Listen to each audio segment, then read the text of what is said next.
데자뷰라는 단어 있어요. 아시죠? 사진을 보면 이렇게 나와 있어요. 처음 가본 곳인데 아침에 이전에 와본 적이 있다고 느끼거나 처음 하는 일을 전에 똑같은 일을 한 것처럼 느끼는 것이다. 살아가다 보면 자신이 지금 하고 있는 일이나 주변의 환경이 마치 이전에 경험한 듯한 느낌이 들 때가 있다. 대부분 꿈속에서 본 적이 있는 것 같다고 말하는데 이것을 데자뷰 현상이라고 한다. 이게 이제 프랑스어인데요. 이미 보았다라는 뜻이에요. 데자뷰가. 프랑스어로 데자뷰가 이미 보았다. 근데 이 현상은 이제 여러 가지 이제 증명들을 하는데 증명하려고 이제 그 제안들을 하는데 그 학설 중에 이런 학설이 있어요. 무의식에 의한 행동이나 망각된 기억이 뇌에 저장되어 있다가 그것이 유사한 경험을 만났을 때 되살아나는 것으로 보는 것이다.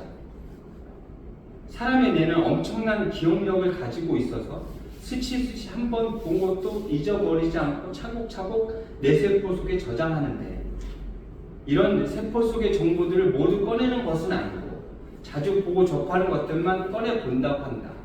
하지만 뇌는 훨씬 많은 것을 기억하고 있기 때문에 우리가 무의식 중에 했던 일을 다시 하거나 방문했던 곳에 갔을 때 처음 하는 일 같은데 아련히 똑같은 일을 한 것처럼 느끼는 것이다. 그러니까 이 데자뷰를 이렇게 주장하는 거죠. 그러니까 우리의 뇌가 굉장히 많은 것들을 기억할 수 있대요. 그러니까 뇌를 몇 프로만 써도 엄청난 능력을 발휘할 수 있다라는 이야기들을 해요. 그러니까 우리가 내가 지금 가지고 있는 능력의 100%라고 한다면 전혀 그 100%를 다 사용하지 못하고 있다는 거죠. 그래서 우리가 이제 한번 본 것도 우리가 의식적으로 기억하지 못하는데 무의식적으로는 그것들이 뇌 속에 담겨져 있다는 거예요. 그러다가 한번 스치듯이 지나갔던 그 기억들이 다시 또 그 자리에 서게 되면 기억에 나는 내가 한번 겪었던 일이 아닌가? 라고 그렇게 생각이 드는 이건 좀 데자뷰 현상이라고. 근데 오늘 보면 완전 데자뷰 현상이 완전히 일어나는 그런 모습을 볼 수 있어요. 오늘 내용을 잠깐 제가 설명해 드리면 어떤 내용이냐면 다윗이 옥상에 올라가서 베란다인지 뭐든지 잘 모르겠어요. 명확하게 올라가서 밖을 쳐다보다가 목욕을 하는 여인을 봅니다. 그 여자가 누구냐면 밧세바예요. 밧세바였던 그 여인은 유부녀예요. 우리아의 아내예요. 근데 그 여자를 보고 하늘에 반합니다. 그리고 그 여자를 데려오게 하고 동침을 하죠. 그리고 임신까지 하게 됩니다. 나쁜 놈이죠? 완전히 나쁜 놈이에요. 그 임금이라는 그 권력이 이런 데 쓰라고 있는 게 아니잖아요. 분명하게 보세요. 3절에 이렇게 보면 다윗이 사람을 보내요. 그래서 그 여인을 알아보게 했단 말이에요. 그랬더니 엘리야의 딸이요 햇사람 우리아의 아내 밧세바가 아니니까 하니 이 사람 얘기 들어봐요. 유부녀예요. 그 안에 뭐가 다 정신 차려요. 유부녀예요. 꼭 그런 약간 느낌의 그런 말인 것 같아요. 그런데 정신 못 차립니다. 그 여자를 오게 하고 그 여자를 범하고 임신을 하게 만들죠. 거기서 멈췄어야 돼요. 그게 죄잖아요. 죄라는 걸 빨리 깨닫고 거기서 멈췄어야 되는데 이제 그 현상들을 이제 무마시키고 싶은 거죠. 그 죄로 인해서 발생된 일들을 무마시키고 싶어요. 그래서 그 우리아 전쟁터에 나가 있는 우리아를 부릅니다. 그리고 우리아를 아내와 합방시키려고 해요. 그래서 그 임신이 자신 때문이 아니라 우리아 때문에 일어난 일로 만들려고 해요. 근데 우리아는 아내에게 가지 않습니다. 그리고 또 다음날 또 보내려고 하는데 또 보내려고 하는데 또 가지도 않아요. 이제 방법이 없어요. 다시 이제 전쟁터로 돌아가야 돼. 그래서 어떤 방법을 쓰냐면 지금 요압이 장군으로 나가 있어요. 요압이 대장이에요. 지금 싸우고 있어요. 요압에게 가장 치열한 곳에 우리아를 보내요. 그래서 그를 죽게 만드는 거죠. 같이 나갔다가 우리아만 남겨두고 다른 군사들은 뒤로 빠져요. 그런 방법을 통해서 우리아를 죽게 만들어요. 다윗 진짜 나쁜 놈이죠. 완전 나쁜 놈이에요, 정말. 그런데 이 우리아의 모습 보면 너무 억울하죠. 얼마나 억울해요. 근데 우리아의 모습을 보니까 데자뷰처럼 떠오르는 사람이 없어요? 다윗. 정말로 억울한 일을 겪었던 사람이잖아요. 말도 안 되는 억울한 일을 겪었던 사람이 다윗이에요. 지금 우리아가 엄청나게 억울할 것 같아요. 자신의 잘못이 하나도 없어요. 근데 결국에는 죽게 됐어요. 누구 때문에? 다윗의 욕심 때문에. 근데 다윗도 똑같은 일을 겪었어요. 다윗이 어떤 사람이에요? 목동이에요. 근데 그에게 기름, 하나님은 그를 택하셨고 그에게 기름 부었고 다윗은 정말 많은 것들을 누리며 살았죠. 근데 그때 어떻게 그 기름 부음 받은 다음에 어떻게 왕까지 될 수 있었냐면 여러 고초의 일들을 겪게 됩니다. 형들에게 음식물을 가져다 주기 위해서 전쟁터에 나간 형들에게 음식물을 가져다 주기 위해 나갔을 때 블레셋하고 싸우고 있었거든요. 근데 블레셋 그 골리앗이라는 장군이 나와가지고 그 이스라엘 백성들을 놀립니다. 그런데도 아무도 그 앞에 나가지 못해요. 왜 그러냐면 그 골리앗이 엄청나게 큰 사람이었어요. 감히 그 앞에 나가서 골리앗하고 싸울 엄두가 나지 않습니다. 그러니까 골리앗은 아주 의기충천해가지고 이스라엘을 계속해서 놀립니다. 한번 나와봐라. 그런데도 아무도 나가지 못해요. 근데 형들에게 음식물을 가지고 갔던 다윗이 그것을 보고 자기보다 2배 많은 골리앗을 상대로 싸우고 나갑니다. 그래서 어떻게 해요? 물매에다 돌을 달아서 던져서 그 돌 하나로 골리앗을 넘어뜨리지. 그리고 골리앗을 죽이지. 그리고 사람들에게 관심의 대상이 됩니다. 그리고 사울 입장에서도 얼마나 고마운 사람이에요. 그래서 그를 군대 장으로 삼아요. 그래서 그때부터 다윗은 그 나라를 위해서, 하나님을 위해서 일을 하기 시작하죠. 그리고 이제 전쟁을 마치고 사울이 들어오는데 그 여인들이 막 춤을 추면서 노래를 합니다. 근데 뭐라고 노래를 하냐면 다윗이 죽인 자들은 만만이야. 사울은 천천이라고 해요. 자기는 1000명이 했는데 다윗은 10,000명을 죽였다는 겁니다. 그 누가 더 커요? 다윗이 더 크다는 거 아니에요. 그것을 듣고 사울이 휙 돕니다. 뭐 때문에? 질투 때문에. 그리고 그때부터 다윗을 미워하기 시작하죠. 다윗을 죽이고 싶어요.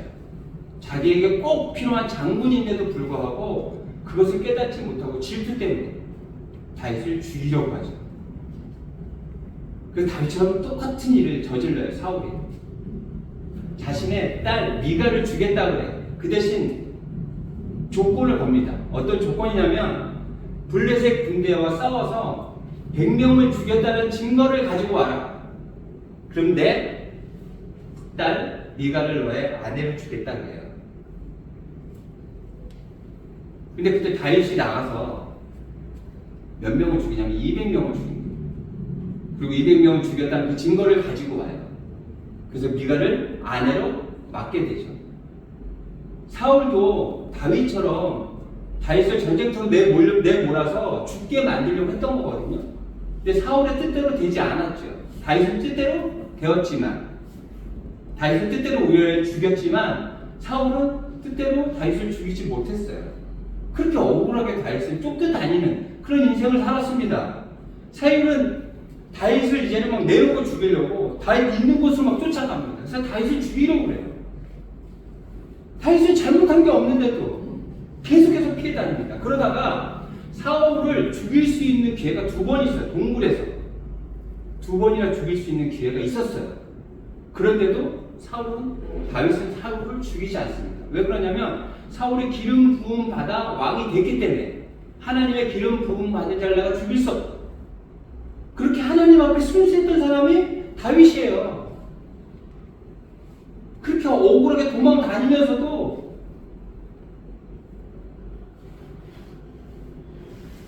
하나님께서 맡기신 일을 이루어가며 하나님의 자녀답게 살았던 사람이 다윗이에요. 그랬던 다윗이 우리아를 죽이는 이런 정말 나쁜 짓을 하고 있는 모습을 우리는 오늘 말씀을 통해 볼 수 있는 거예요. 근데 왜 이렇게 됐을까요? 오늘 주석을 제가 보니까 죄에서 도망가려면 미친 개가 달려올 때, 미친 개가 덤빌 때 도망가듯이 도망가야 된대. 죄로부터. 오늘 말씀의 제목일 거예요. 죄로부터 우리는 도망가야 돼요. 그렇지 않으면 우리도 다윗과 같이 이러한 죄를 지울 수밖에 없게 되는 거예요. 근데 이런 죄들이 있잖아요. 세상에 널리 퍼져 있어요. 너무 안타까운 일이지만 그런 모습들이 너무너무 쉽게 보입니다. 보이스피싱이 있잖아요. 그들은 두려운 게 없나 봐요. 사람들을 그냥 속여서 사람들 것을 그냥 뺐습니다. 이 경찰청에 나와 있는 그 경찰청에서 광고하는 내용이에요. 문구예요. 이런 문구가 있습니다. 안 걸린 게 아니라 내 차례가 오지 않았을. 경찰청에서 이런 문구를 내놓고 광고합니다. 조심하라고. 안 걸린 게 아니라 내 차례가 오지 않았을. 누구든지 걸릴 수 있다는 거예요. 공부를 많이 하고 많은 것을 가지고 똑똑하고 이런 것들이 문제가 안 된다는 거예요. 어떤 사람이든지 그런 상황이 되면 걸릴 수 있다는 게 보이스피싱이 되는 거예요. 근데 그 사람들을 왜 속이는 거예요? 왜 당당하게 속이고 남의 것을 이렇게 뺐습니까? 남의 정말 수고로 모아놨던 그 눈물 어린 것들을 왜 뺏어요? 죄악이 가득하기 때문에 그래요. 다윗이 보세요. 유부녀를 간음하고 그걸 숨기기 위해서 그 남편을 죽이고 말이 됩니까 이게? 말이 안 되잖아요. 근데 우리 삶 안에서 이런 모습들이 있겠니까요? 이 보이스피싱하는 이 사람들은 두려운 자가 없는 거예요. 다윗도 이 죄악이 있을 때는 하나님이 두렵지 않았던 거예요. 하나님이 만약에 두려웠다면 이런 일들을 어떻게 했겠어요? 제가 한 기사를 봤는데 엄여인이라는 여인에 대한 이야기예요. 그 여인은 사진도 봤는데요. 굉장히 이쁩니다. 그리고 그 기사에 굉장히 부티나게 생겼다고 이렇게 이야기합니다. 그래서 그 여자가 다른 데 가서 이야기를 하면 굉장히 신뢰를 주는 그런 모습이라고 이야기해요. 근데 이 사람이 어떤 일을 했냐면 보험 일을 했다고 합니다. 보험 일을 하면서 어떤 일을 저질렀냐면요. 남편에게 수면제를 드리고요.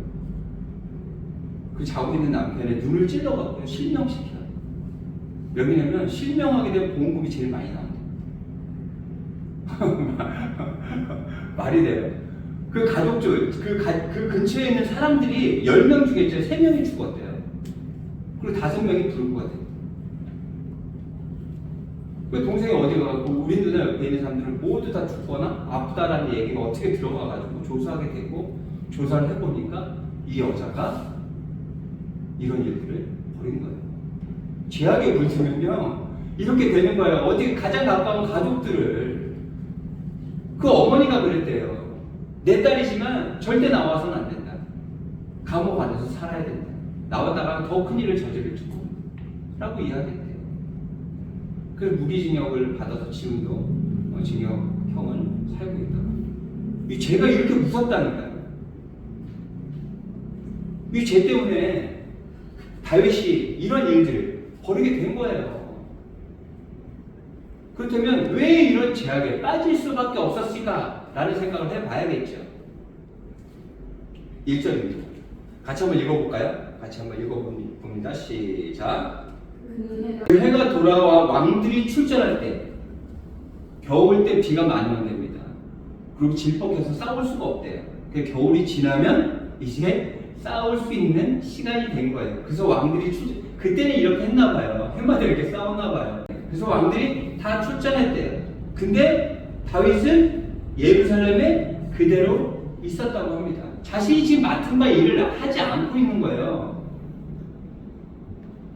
다윗이 왕이 된 이유, 이스라엘 백성들이 왕을 뽑은 그 이유가 있잖아요. 사무엘상 8장에 보면 나옵니다. 한번 찾아볼까요? 사무엘상 8장 20절입니다.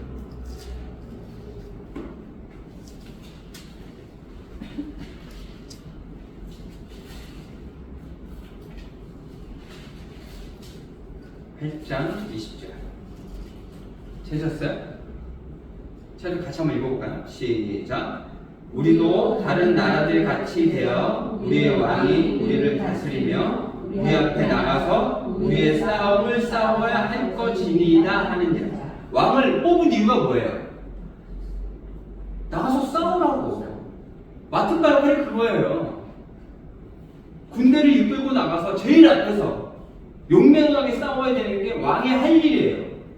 근데 지금 왕이 할 일을 안 하고 예루살렘에 그대로 있었던 거예요. 그러다 보니 이런 제약에 빠지게 된 거죠.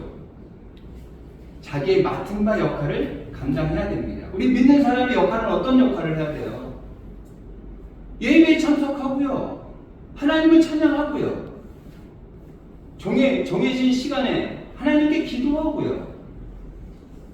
또 말씀을 통해서 하나님의 뜻을 깨닫는 것. 그것을 게을리하게 되면 우리는 어떻게 되느냐? 죄악에 빠질 수밖에 없는 거예요. 다윗처럼 이렇게 훌륭한 사람도요. 자신의 자리에 있지 못하다 보니 죄악에 빠지고요. 정말 상상할 수도 없는 이런 죄악을 저지르게 되는 모습을 볼 수 있는 거예요.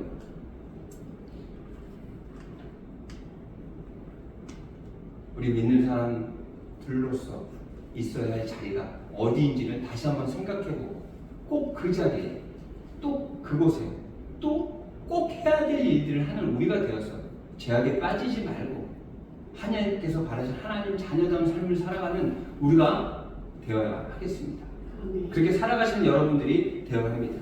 그렇다면 보세요. 여기서 이 말씀을 많이 들어보셨을 거예요. 근데 말씀이 마지막에 어떻게 끝나요?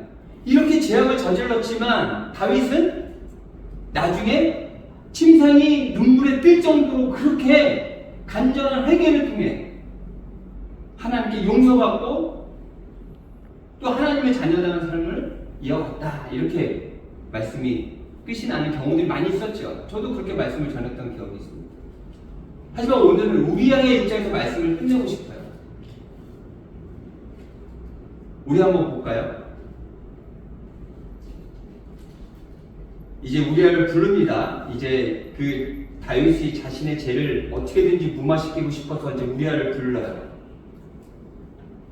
그리고 우리아에게 이것저것 물어보고 그 다음에 이제 이렇게 이야기합니다. 다윗이 8절입니다. 그가 또 우리아에게 이르되 내 집으로 내려가서 발을 씻으라 하니 우리아가 왕궁으로 나가매 왕의 음식물들이 뒤따라가니라.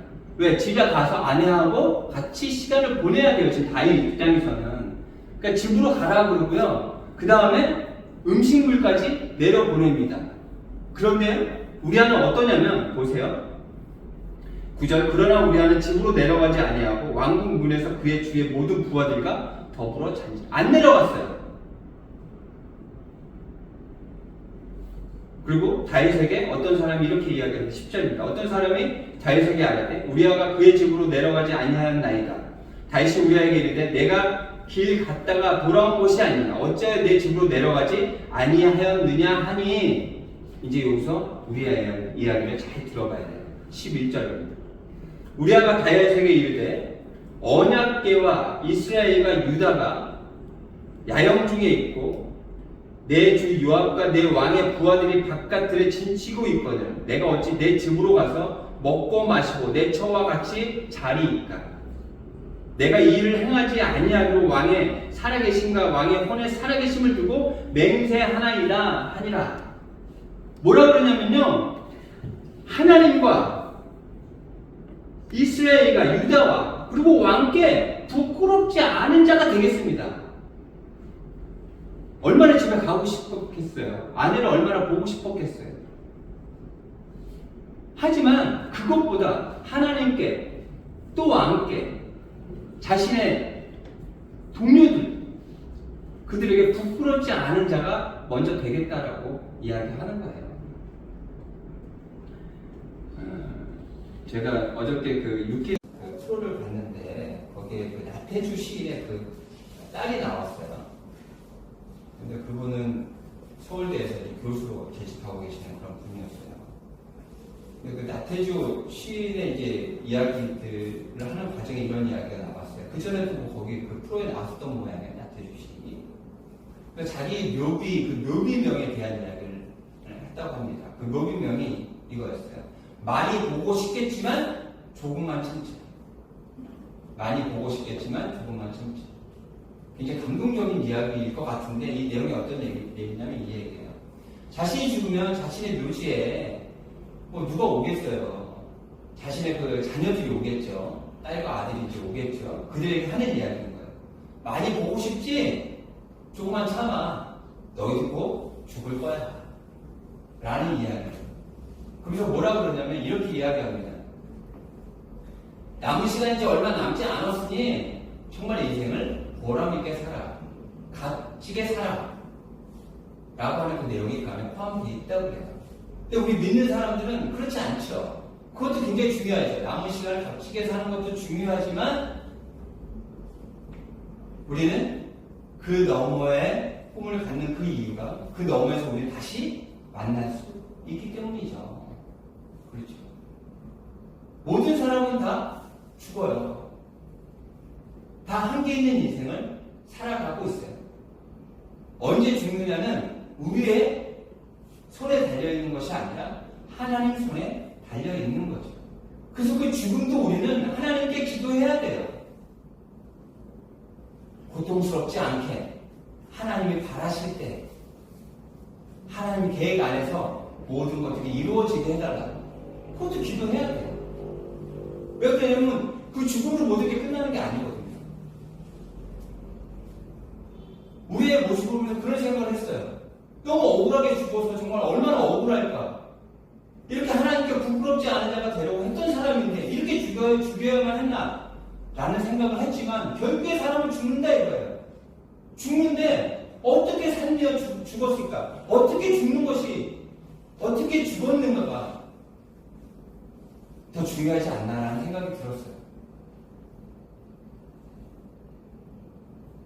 나중에도 제가 다윗이 이렇게 큰 죄를 저질렀지만